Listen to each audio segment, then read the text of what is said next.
மேலும் ஒரு விஷயம் டாக்டர் அம்பேத்கர், இன்று முதல் தீண்டாமையை முற்றிலும் ஒழிக்க நான் என் வாழ்நாள் முழுவதையும் அர்ப்பணிக்கிறேன் என்று உங்களுக்கு உறுதி அளிக்கிறேன்.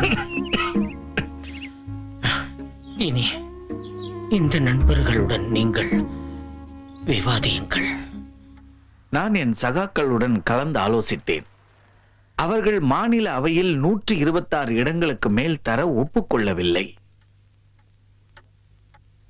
உறுதியாக கூறியிட்டோம், 197 இடங்கள் எங்களுக்கு வேண்டும் என்று. டாக்டர் சார், அச்சுறுத்தல் கடிதங்களாக வருகின்றன.